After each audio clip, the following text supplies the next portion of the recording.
Good morning, students. How are you all? I hope all of you are well, fine, safe inside your homes. So today we will start with chapter 7 in history, that is civilizing the native, educating the nation. I repeat, civilizing the native and educating the nation.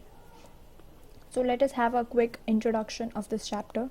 So the British rule, it affected the Rajas, Nawabs, peasants, that is the farmers, and the tribals, that is the tribes of the people's tribes during those times. So British felt that they had a cultural mission, that is they had to civilize the natives to change their customs and values. So this is what British used to believe during those times, where they wanted to change the customs and beliefs of the people of India. So how British saw education, that is the tradition of the orientation, how British saw education, what is education, what it should be done, and so on. So in 1783, William Jones, a linguistic, was appointed as a junior judge at the Supreme Court that had a company set up. So he was appointed as a judge. He started studying ancient Indian texts on law, philosophy, religion, politics, and many of it, medicines and other science subjects. Englishmen like Henry Thomas, and they were busy discovering the ancient Indian heritage, mastering Indian languages, and translating Sanskrit and Persian works into English. So Englishmen like Henry Thomas and other, what they were doing, they were studying the ancient Indian heritage, what our India had got heritage in the form of heritage. Then they were mastering Indian languages, and then they were translating Sanskrit and Persian works into English. So this was how they saw education. A madrasa was set up in Calcutta in 1781 to promote the study of Arabic, Persian, and Islamic law.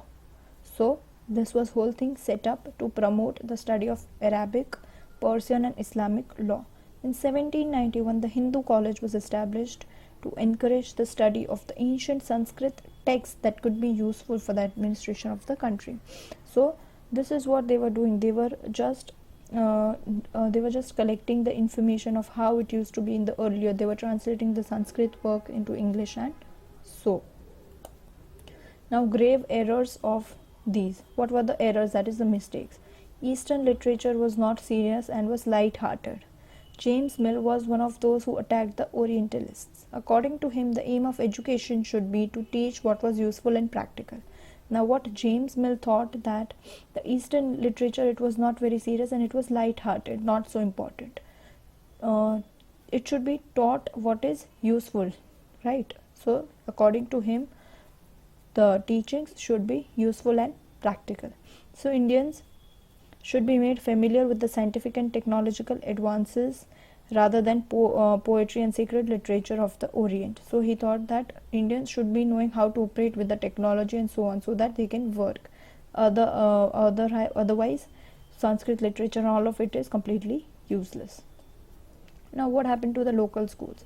So Adam founded the system of education was it was flexible, and local schools were known as the Pathshalas, what we call in Hindi. There were no fixed fees, no printed books, no separate school building, no benches, no chairs, no blackboards, no system of separate classes, no roll numbers, no annual examinations, and no regular timetable. So this was what? This was the total situation in those times. Fees depended upon the income of the parents. The rich had to pay more than the poor. So of course the people who were rich, they had to pay more compared to the poor. Classes were usually held under a banyan tree or in the corner of the village shop, in temple, or at a guru's home. Teaching process was oral, and guru decided what to teach in accordance with the needs of the students. So whatever the students were, the needs were, so guru used to teach accordingly. The guru interacted separately with a group of children with different levels of learning. So this was how they used to local schools were during those times. So that was it for today. I hope you have understood this part 1 in a better way. Thank you. Have a good day.